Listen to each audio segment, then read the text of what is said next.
Hour 2 Overdrive continues, powered by FanDuel, bringing you everything from the opening line to the final score. Bryan Hayes, Doug, Jeff O'Neill, Jamie Noodles McLennan, Bruce Boudreau later this hour.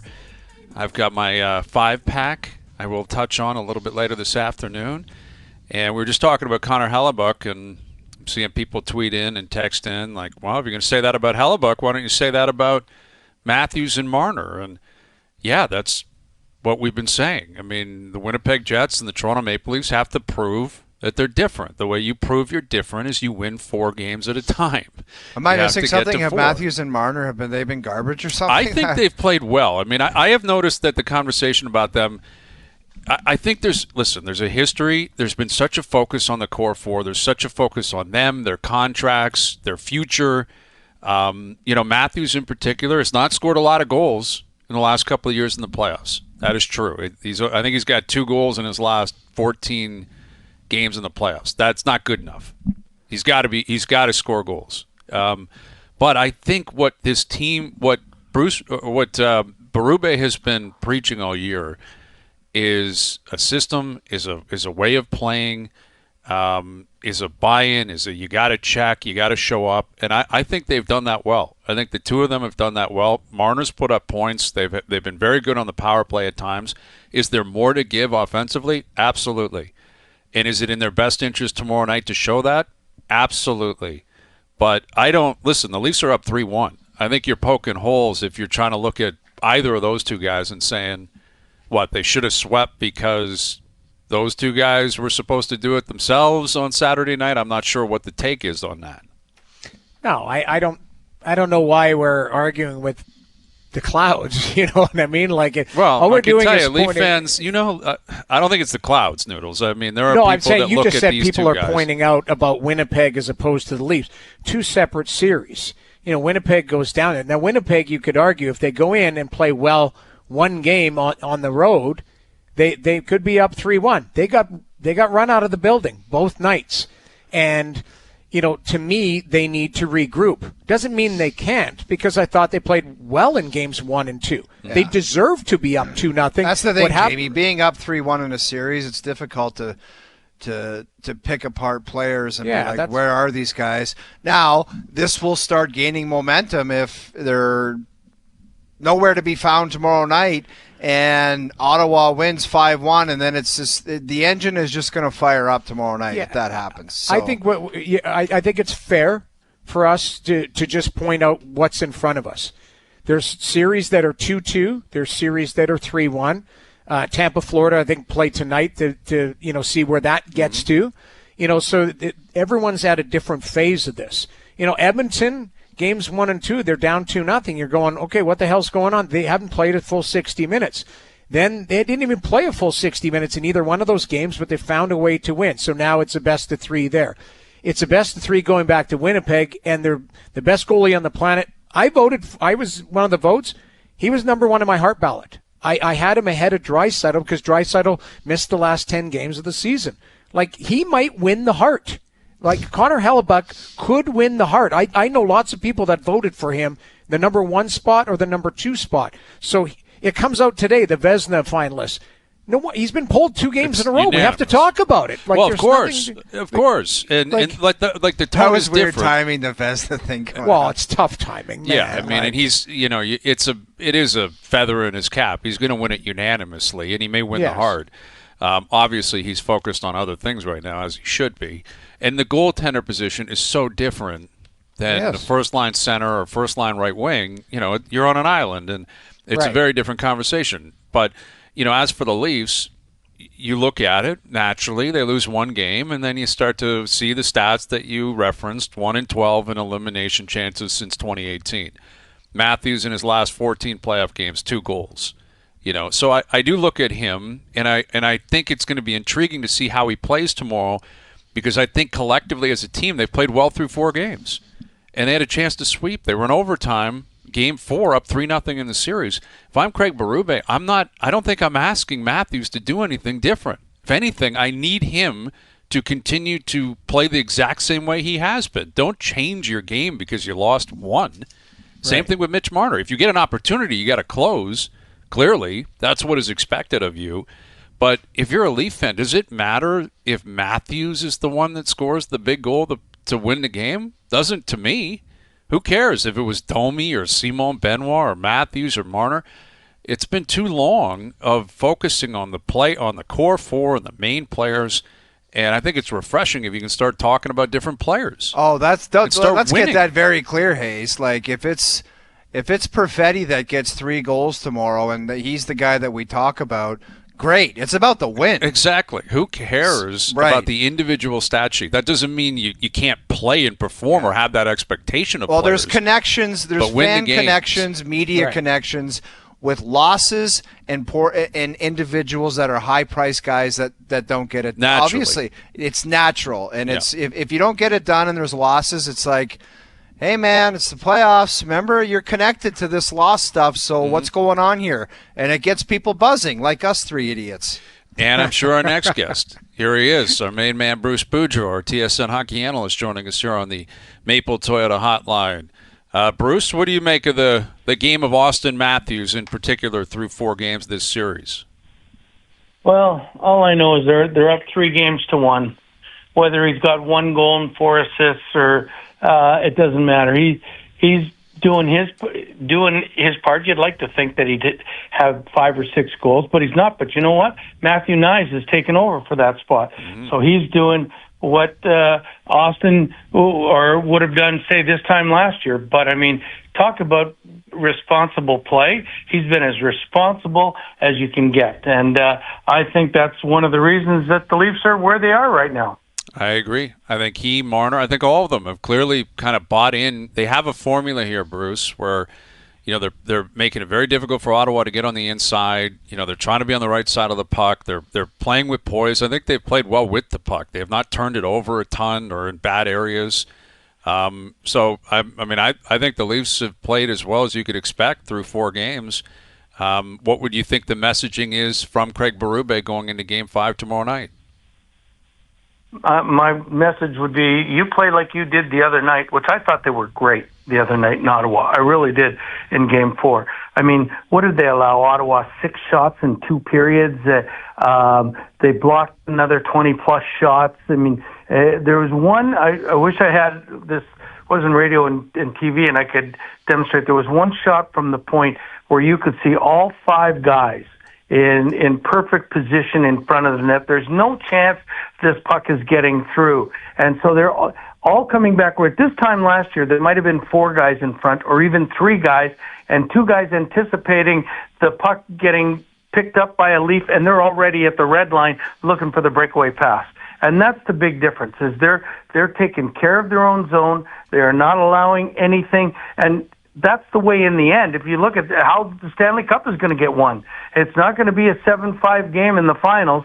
It's going to be a 2-1, 3-2 nail biter. And Stolarz, for the most part, has been really good. He might have had a little bit of a stumble last game, but boy, I came away from that watching the game really closely, saying, man, I know they lost, but I love the way they're playing the game right now for the playoffs. Not as exciting as winning 6-4, but I don't think there's a hockey fan or a Toronto hockey fan in Toronto that cares how the game looks as long as they end up on the right side of the score.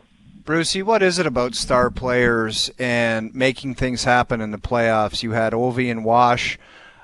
We've talked about Marner and Matthews. The Hellebuck discussion has come up in the last 48 hours.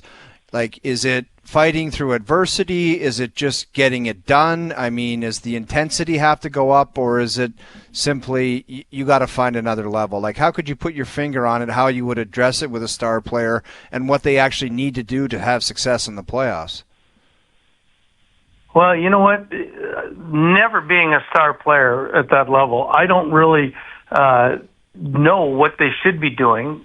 But, I mean, because they're stars because they do what they do. And it seems like, for me, if it's Hellebuck, I think confidence, it happens to the guys that are the 13th forward, or it happens to the best goalie in the world. And I think with him, confidence is the matter right now. And I'll tell you a couple examples of what I've seen of that. There was one goal that got scored on him, and then the first thing he did, Jamie, and you know that you look to the ref to see was that interference instead of, hey, it was a goal, I don't need help.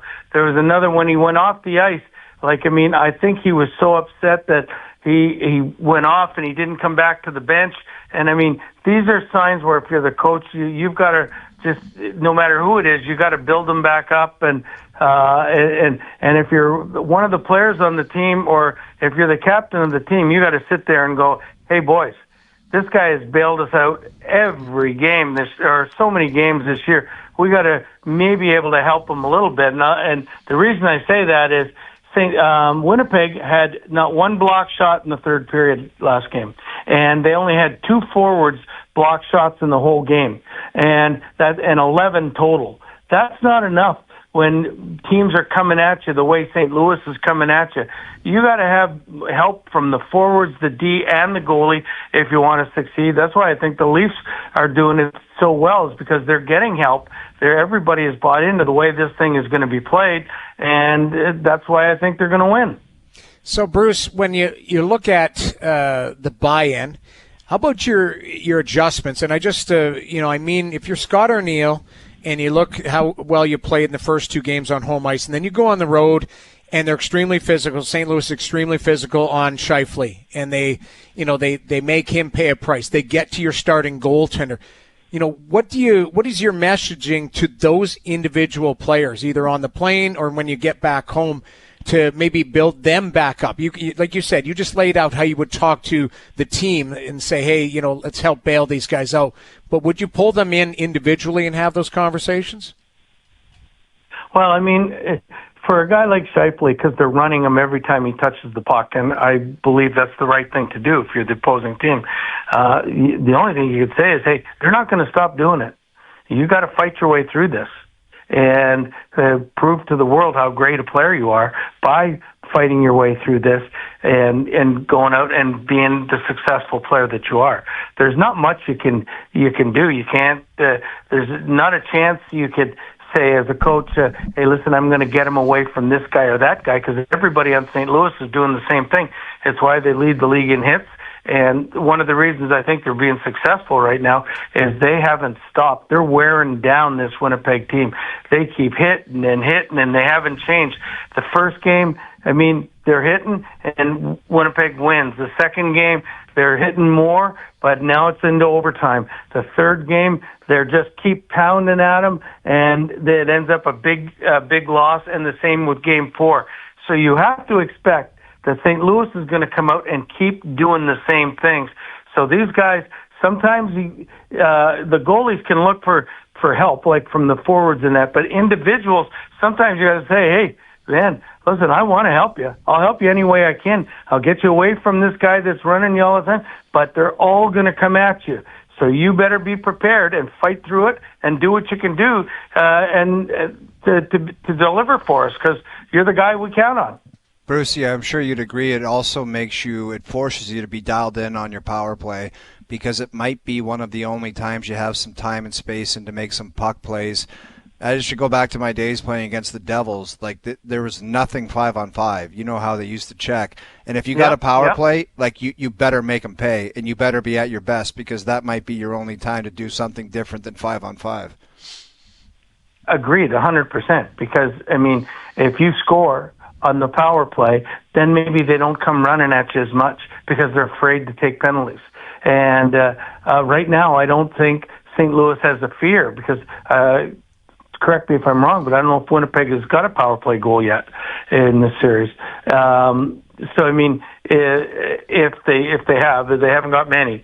But that's one of the ways they lived and died during the regular season, having the best power play. So when they got an opportunity, they have to bear down and they have to score. It's the number one way to stop the other team from being aggressive, is to score on the power play. Because if you're scoring on the power play, you just sit back and say, hey, run me, do whatever you want. We'll take the 2 minutes and we'll score a goal. And right now, I don't think St. Louis has any fear of Winnipeg in that regard. With Bruce Boudreau, you mentioned Matthew Knies kind of pulling the weight for Matthews in particular in terms of goal scoring. The goal he scored the other night was Unbelievable, man. Yeah. And this guy, there's certain players that just have that type of ingredient where they're better in the playoffs. Josh Anderson is one in Montreal. I think Tom Wilson is probably one in Washington. These are all great players, but they get to playoff time and they show skill, they show physicality, they're ready to play.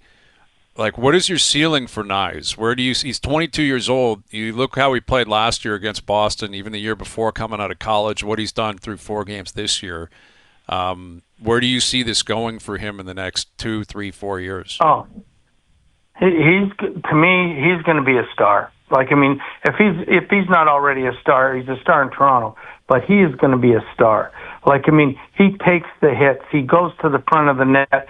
He can make plays, and with a big frame that he's got, like, I mean, I don't think 30 goals is the ceiling. I think he's a 40-goal guy, especially with the power play that he's on and with the players that he's playing with. And he's just learning to play in the NHL. It's only been 3 years right now. So, I mean, or 2+ years. So I think the ceiling is so high. The Leafs have got another star right there. And so, I mean, a star with size that can go in there and you want to hit him, he'll hit you back. You want to fight him, he'll fight you back. I mean, I just love the way this guy's playing. He is, to me, he's a guy like that teams are going to want, like the Tom Wilsons. Maybe not as cuckoo, but I mean, he's that kind of impact on your team. And the Leafs hit a home run when they hit him, and they got him. Brucey, how pissed would you be if you were the coach of the LA Kings and you weren't going back home with a 3-1 lead? Well, I might have. You're talking about having talks with people. I might take Quentin Byfield and say, hey, Hugh, I put you out there to get the puck outside the blue line. Like, I mean, 25 years ago, you guys all know this. The coach would have killed you. Nowadays, you can ice it, you can go for goals, you can do everything, and the analytics say that's the way to go. But, man, when you've got a puck and there's nobody, I mean, there was nobody in the middle of the ice when he got the puck. And he skated towards Bouchard. It was almost like, hey, I want to deke up the defenseman before I have a breakaway and score.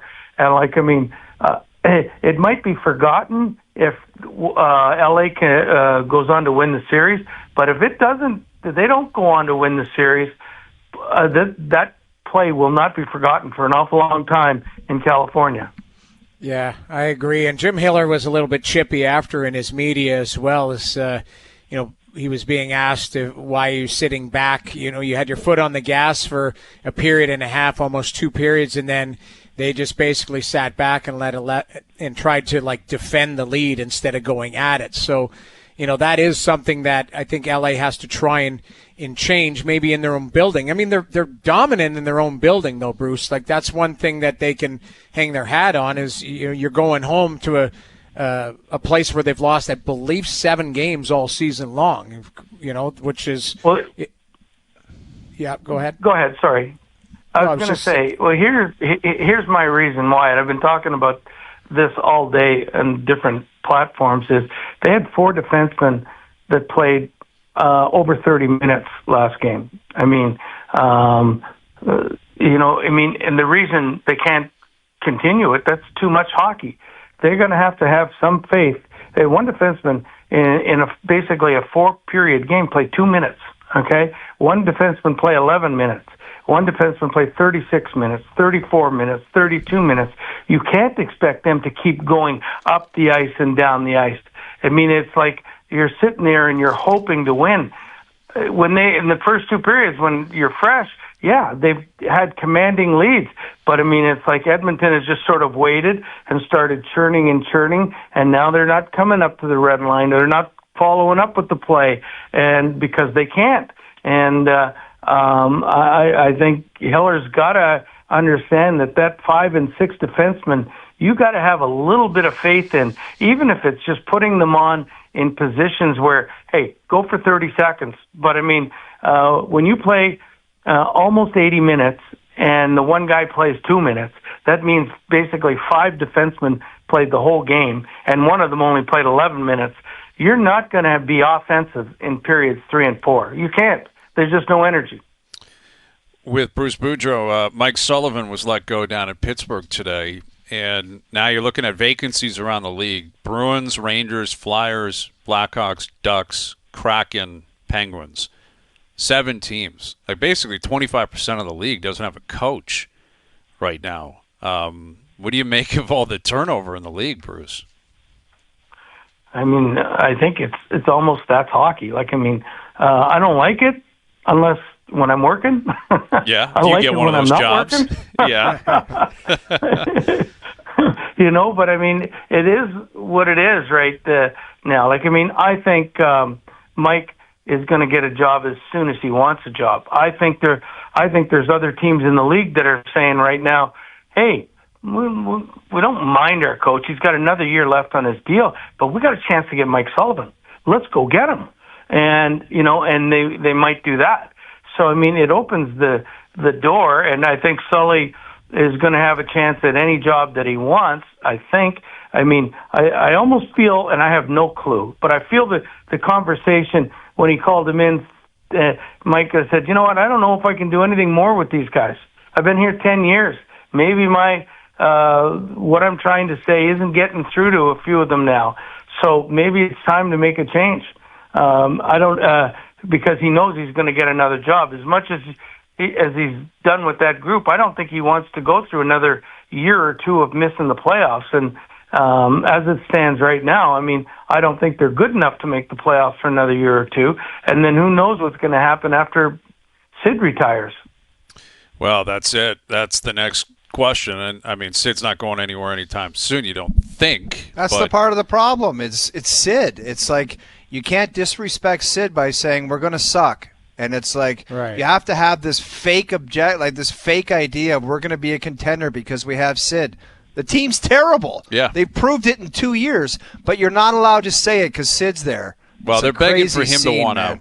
Like, let's be clear here. I'm sorry. If you're Dubas, you're begging Sid to pick up the phone and say, trade me. Please, get me out. Because then you can turn the leaf over. Then you can actually launch into a new era and do something different. And maybe think about how painful it would be to watch a third season of what we just watched. Oh, yeah, we're going to compete this year. We got a new coach, a new vibe, and they're going to stink.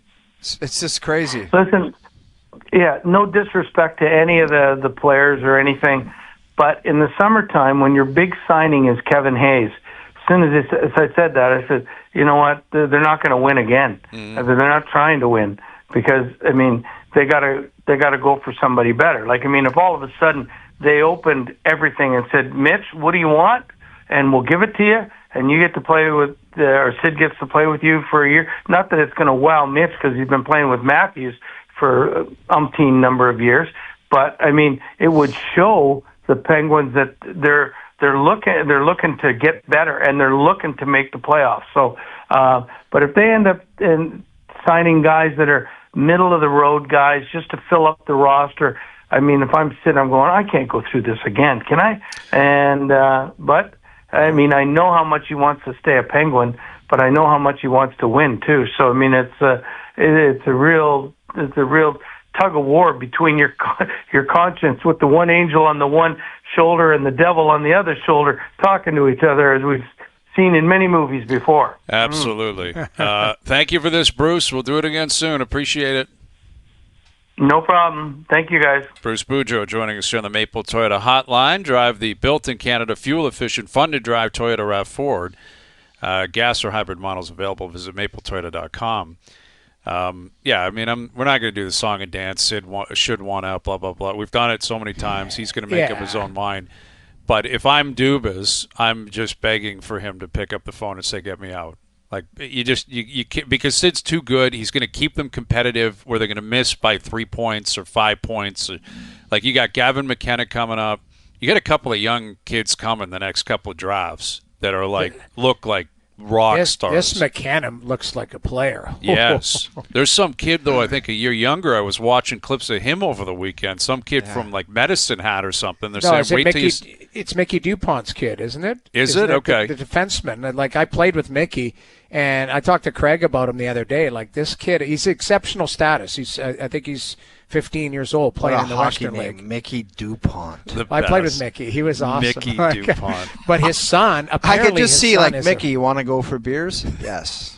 Yes. Yeah. I'm already there with my mustache. Apparently, this kid is, again, I don't want to get ahead, but like, we're talking Makar type of, but like different type of player. But really, I mean, exceptional status at that age, and usually playing very well. It tells you what's on the way. Jamie, what are the odds that Mickey had a mustache? Is it a hunch? He didn't.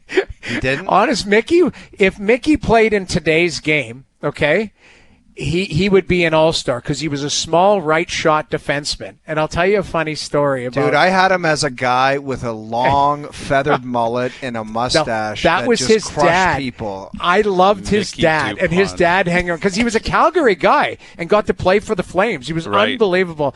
I'll tell you a quick... funny Daryl story. So Mickey gets called up from the minors, and he's a really skilled defenseman. So he's the last guy back, and he goes to make a play, like kind of circle back, curl and drag, and it gets poked away. And they get a chance, and he comes to the bench, and Daryl comes down, and Steve Monador is sitting beside me, and Mickey comes right in between us, and Daryl leans in and goes, "If you ever do that again, I won't even put you on a plane to the minors. I'll put you on a bus." And he walks away. And Monty is dying laughing. I've got my jersey over my mouth, and Mickey is horrified because he's like, I can't play like that. You know, it was pretty funny though. Well, he had a great European career. Like he was an awesome player. He's a younger. I mean, he's 45. Like he must have had, obviously had his kid at a pretty young age. But he was playing for the Berlin Polar Bears in 2019. Yeah. So he just retired professionally like 6 years ago. I don't know much about the Berlin Polar Bears, man, but that sounds like it's fun, man. Yeah, it sounds like a blast. Like a big home win on a Saturday night for the Berlin Solar Bears. It's like a big time. Man, Berlin's like famous for their party scene too. Yeah. You imagine like Mickey a 30 DuPont. for 30 Mickey DuPont in Berlin. Mickey was a great guy, like awesome, so funny. Like he did 2 stints with the Berlin Polar Bears. Yeah, early in the 2003 to 2006. Yeah, they won a couple of titles with Mickey, and they brought him back. Yeah, he's a beauty, man. He was so funny. That's a show that someone could do. Is Canadians playing in Europe, like just the whole scene over there. Yeah, behind the scenes, a real behind the scenes where it's like, I don't know, I have no idea, like.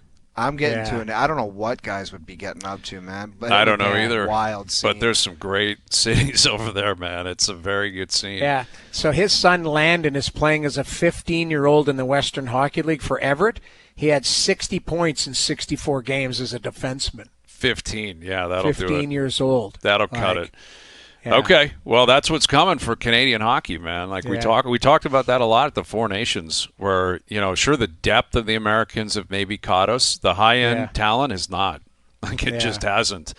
All right, so we've got Chris Johnston coming up. He was down at the skate today. The Leafs were skating. Matthews did not take the skate, but he'll be ready to play tomorrow night. We'll catch up with CJ in just over half an hour, and Bill Belichick sat down with CBS and had himself an interview. We're going to play a couple of clips. We'll get into it. We'll do that next.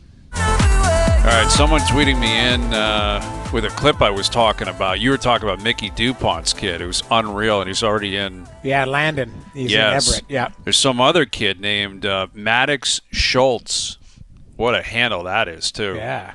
And I guess he was playing. I don't even know. Is that the overtime winner? The overtime winner. They all have like dyed hair. Yes. So he's playing AAA, bantam or something, and apparently this kid's putting up numbers. Now, again, we're talking about kids who are not there yet, but he's putting up stats that people are going nuts about. Anyway, the other kid, McKenna. I don't know what goes on, Jamie. You would know better than me in Minnesota in December. But I got to go there for the World Juniors, and Gavin McKenna is going to make it a lot more entertaining than it previously might have been. Big time. He'll be the man. Yeah, hopefully he has – because the Bedard show in Nova Scotia was the most fun I've had because every game you're like, what's this guy going to do? It was the best individual performance that I had seen where I'm like, wow, this guy's way better than everybody else. Yeah, well, this McKenna. So, so I hope that McKenna, not that it's about Canada and them winning, obviously, but this guy could make it a lot more interesting. Absolutely, and hopefully he doesn't start dating someone that takes over his public relations and how he's going to handle sit-downs with James Duthie. So Bill Belichick did an interview with CBS Morning News yesterday. And he's got a book out now, and we'll get into one part of the conversation about the book, which I find fascinating. Belichick shows up, like he always does, in his grubby, stupid Navy T-shirt with a hole in it. Sweater with a hole. Like, it's so unnecessary. You're 73 years old. I get it. That's your thing, and you're on the football field, and you don't, you're the hoodie. You're doing an interview with CBS. Like, all I could think of was, like, parents are looking at that saying, I'm sending my kid. Like you're a college coach now, like that's how you're going to, operate. And the interviewer is trying to get into his relationship with his girlfriend, who's 50 years younger than him. Yeah. And, it's been well documented. She's now on all the emails. She's kind of running the show in terms of how he's going to do whatever he's going to do at North Carolina. And this is part of the back and forth, Belichick, the interviewer, and Bill Belichick's new girlfriend. You have Jordan right over there. Everybody in the world seems to be following this relationship. They've got an opinion about your private life. It's got nothing to do with them, but they're invested in it. How do you deal with that? Never been too worried about what everybody else thinks. Just try to do what I feel like is best for me and what's right. How did you guys meet? Not talking about this. No? No. Like she's like the executive producer in the corner. It's wild, man. Well, it's probably because there's the video of old Billy B crawling out with no shirt on out of that grubby little townhouse in Southie.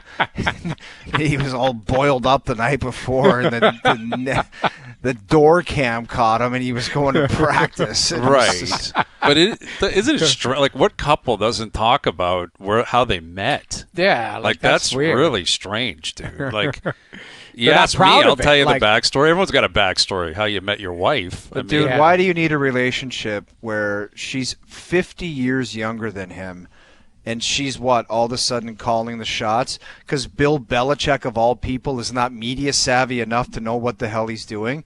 It just reeks of she's dying to be in the spotlight, and have you ever seen anything like that? Like why? Like I have an idea as to why he accepts it. Yeah, because he's 73 years old and dating a hot-looking 24-year-old girl. So he's like, I'm going to have to put up with some things that I normally wouldn't, and that's why he's doing it. Yes. But he looks like such a dummy. Yeah, he looks ridiculous. Yeah, go to Hawaii and disappear and do whatever you want. Why are you still working? Yes. You got $100 million. You got a new book out. Why are you coaching? And why are you coaching 18 and 19 and 20-year-olds? And why is she walking around on the field too? Like have you seen with that? Like a leopard jacket and it's a wild scene, man. And if I was at UNC, I keep talking about how I'd fire people, but if I was at UNC, I would have put eyes on that the first time and said, absolutely off the field. This isn't family barbecue time on the football field. What the hell do you think this is? Well, no thanks. And this is where I'd love to have a conversation with someone from New England, the Patriots, and in the way Belichick ran his operation.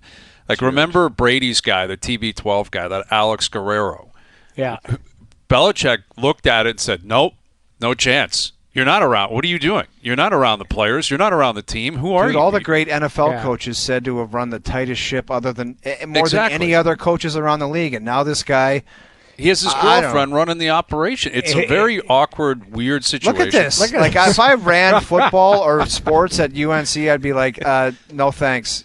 Nothing to do with football. Sorry. And CBS, the reason they played that clip was because I guess, his girlfriend continued to interrupt and continued to contribute to the chat, where I guess they're like, we have to show this. Like, normally you wouldn't show something. That's like an outtake. You wouldn't show that. But they're like, we have to. She it's almost like Bill Belichick is frozen. And it's like a puppeteer in a way. But he has this book out, and I have not read it. I have not seen it yet, but I think we could all concede if Bill Belichick is going to write a book about his life, Robert Kraft would be mentioned in it probably multiple chapters, wouldn't you say, Noodles? Like hundreds of times he would be in there. Yes. He's not in the book at all. Here's the interaction where Belichick explains that, or tries to. 24 years together, 6 Super Bowls. Unless I'm wrong, he's not in this book. How come? He's not. Well, again, it's about my life lessons in football, and it's really more about the ones that I experienced directly. But he's not even in the acknowledgement section. Correct. Do you feel like you were treated with dignity and respect when you were let go by Robert Kraft? Yeah, well, it was a mutual decision for us to part ways. He said fired. It was a mutual decision. Belichick. That's code for I don't care how much money that guy gave me. I hated that guy's guts. Yes. As of right now. Very clearly, he absolutely cannot stand Robert Kraft. Dude, I've seen people write books where the relationships were frosty and the mentions, like they almost have to mention the person 100 times. If I want to get invested in this book, Bobby Kraft's all over it because you talk about signing this. How did we deal with Hernandez? How do we do, all these crazy stories that happened over the years? Gronk and Bobby Kraft didn't want to sign him or something like that. You never know. To me, that's the meat of Belichick's story and Bobby Kraft should be littered everywhere. Hey, you know what? It does go bring ahead, out the lesson, Jamie, where Bobby Kraft, although we know he likes some other things, he comes across as the old guy who loves his players, loves his team, and he's the well-dressed guy with the white hair. But maybe he's an absolute D-bag. And who knows? He might not be the nicest guy. You know what I mean? Absolutely possible that Belichick is justified in some way. And behind closed doors, those guys bitched and argued for 20 years. Yeah, and it's been a power struggle for who deserves the most credit, who gets the credit, who has the power. But it is, he was channeling his old Monday morning press conferences, It was like Billy that we've seen the last 3 years is gone, and now he's back into Patriots football on to Cleveland. All you had to do is mention Robert Kraft, and he just immediately is like, correct. No, he's not. He's not even in the acknowledgments. That's correct. That's correct. That is an accurate. He hates his guts. Something's going. I mean, clearly, and listen, that may very well be a two-way street. Bob Kraft may look at Bill Belichick and say, "I put up with you for 24 years." But it might also be as simple, Hayes, as I won you all those championships, and maybe it wasn't a mutual agreement because the guy that got fired is the guy that always says it was the mutual agreement. Well, you can't fire the owner. That's the thing, right? Like Belichick knew what was coming at some point. Yeah, maybe he was just completely taken back that the organization actually had the jam to fire him, and he just said, "Screw you, man." Yeah, listen, if anyone deserved an ego as a head coach, it would be Bill Belichick. Well, here's the other thing too. I mean, I'm dying for the stories of this is what you want to be let behind the curtain, right? I want him to be like, I got a phone call at 3 o'clock in the morning. The FBI stormed this. What's it called? The Ides of, the I forgot the Orchids of Asia. The Orchids of Asia, yes. And Bobby Kraft is being let out in a trunk in the back, and they wheeled him out. Cowboy boots on, covered in oil. Wouldn't that be wild if that was the only thing he wrote in the book? Exactly. The only story about Bobby Kraft is that story, I'd read Bobby's security guard called me at 3 a.m. and he got in trouble at Orchids of Asia. End of chapter. Yeah, that's a story I would explore. That's one I would be willing. That's what they call bestseller right there. That's what they call a page turner. Bobby Kraft. Back in the day, in between the wild card weekend and the divisional round too, I believe. Oh, that's right. It was during the playoffs, right? man. Yeah. It was a quick jaunt down to see what's up, and then he was flying to Kansas City or something right after that. Just a quick little stop. Right? Yeah, just a pit stop for Bob. All right, CJ coming up, Chris Johnston coming up. I have my 5-pack as well in terms of players, coaches that are really feeling it in terms of the pressure as we're about halfway through the first round of the Stanley Cup playoffs. So we'll get to that around 6:30. Overdrive continues. TSN 1050 and on TSN 4. All right, we're coming off an absolutely wild weekend. The NFL draft, it was all about Shedeur Sanders. He finally gets picked, and it's the Cleveland Browns who had picked another quarterback prior to taking him. And now they've got a 5-man quarterback room that includes Deshaun Watson and Joe Flacco. It's just a wild scene up there in Cleveland. But Dave Naylor, our TSN CFL insider, just tweeted out 10 minutes ago that the Toronto Argonauts have put Shedeur Sanders on their negotiating list, basically their rights list. If it ever gets to a point where he gets cut or he's looking for a job, maybe we get Shedeur up here in Toronto. Wow. Kind of like that was the most idea. outrage. And from all accounts, because people started slinging mud ASAP as to their interviews with this guy, and apparently they were as outrageous as any executive had ever seen. Yeah. Like some of the answers where you like, apparently one executive asked him where he was going to be in 5 years, and he said the mayor of the city. It's just like, come on, dude. Now, apparently it was all. The one thing that pissed me off though is there was a bunch of clips of Brian Dable during these interviews, and I don't know if one was with Shedeur, but this guy was acting like such a hero. Somebody should have said to Dable, dude, you suck and your team sucks. Who do you think you... Brian Dable was driving me nuts. I don't know saw why. that too. I That was thought it was last year. fascinating, though. Wasn't it, though? Like him Yeah, but he's like, asking, what are you going to do if it flips there? And the guy decides to blitz. And I just wanted to look at it. If I was one of those kids, I would have said, your team sucks, man. And you don't know what to do. So what are you asking me for? I couldn't stand watching him, man.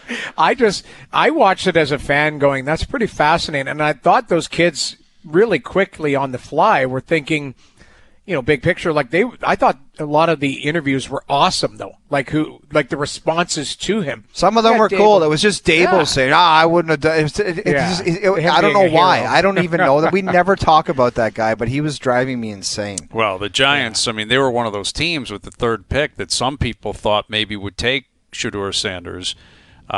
It's a combination of a million different things, but I don't doubt that the Sanders group, they played their hand wrong, right? The league didn't see them the way they saw themselves. But maybe the kid's just not that good. Well, it's Bronny possible. James. It's possible for sure that he's not projected to be a star or even a starter, and if you get into a quarterback that's a backup that is going to be larger than life, that is very concerning for a lot of teams. A lot of teams just don't want to handle that. You can't have a backup making noise when you've already got a starter, an established starter. And listen, Deion Sanders is he's one of the greatest athletes of all time, North American sports. B, he's one of the bigger personalities and household names in my lifetime in terms of who he is, how he operates, how he approaches things. He's a fascinating figure. And it's tough to work and live in that shadow, and you kind of do what you know. You've dad's prime time and has been just had a massive personality, and the comments and the bling and the whole rodeo that goes along with it. That's what he knows. So I understand that, but hopefully it's a great opportunity for him, Hayes, where it's like, because if I was Cleveland, I'd say to the kid, you got one shot here, and if you don't come in. Like, if you come in with the side circus and the posse and the security, this is work. And if you don't want to come here and be a regular dude and work, sorry. Like, if you're if you want to have the whole circus come along, it's just not happening. And we'll just release you right away. Well, Did you guys hear? Again, this is all we're getting information. Yeah, from you got to be internet, careful so with this stuff. Be careful. Because some egg avatar on Twitter talking about it doesn't mean it's true. I thought this was fascinating, though. Again, if it was true, you're picking up nuggets that players on current teams were saying, if you draft that guy, like you're on the defense, bring him in because we want to kill him. Like, did you hear stories like that? I don't. Who knows if that's true or not, man? Yeah. I don't think that's fair to people. him. You know what I mean? Like, let's see what happens. He's a young kid. I felt for him, but it's also pro sports. Like, that's the reality. Pro sports, you're not guaranteed anything. And the thing is with Deion, and what I'm saying about him is he talked the talk, but he walked the walk. Like he came into the NFL like, look at me, and then he performed, and you're like, look at this guy, he's unbelievable. Like he's maybe the greatest cornerback of all time. He's maybe he went and played baseball. And to the point where he's like, I'm so good at this, wait till I go do that. And he didn't do what Jordan did. He wasn't playing in Double-A. That guy was playing in the World Series for the Braves. That's how good he is. And that's the thing. Like if and I don't know his kid, clearly I don't know what he's going to look like at the NFL level, but if you're bringing, prime time vibes without the prime time play, right, teams are going to be like, I don't think that's going to work for us. And again, he's in Cleveland now. Like, of all places, man, you're just begging to go to a place with some stability. If you're going to drop that far and you feel like it's in your best interest to possibly, be humbled and realize, okay, I'm not going to play for a bit. I'm going to work on it. He's going to show up in Cleveland and think, I'm playing. Why can't I play for this team? This team stinks. Who's the quarterback here? Dude, Johnny Manziel had a lot of the same thing where it was like, this guy, people were saying, I wouldn't draft this guy, period. And then other players were like, other organizations, like, he's going to be Cleveland. Didn't they take him 1? Yeah, they took him 26th overall or something. But in the first round, I think they traded up the owner's to get explanation was just outrageous. He was like, I walked out of the hotel and some homeless guy said to me, I think you guys need to get Manziel. And he's like, yeah. That has been reported that Jimmy Haslam was taking his advice from some guy on the street. That's tough. Yeah, although it's the Browns, I mean, is it worse than whatever the guys in the front office are telling you? Maybe not. But that Mel Kiper Jr., he had quite a 48 hours. He couldn't handle it. Could not handle it all weekend. Man. He lost it. Hour 3 coming up. Overdrive continues. TSN 1050 and on TSN 4.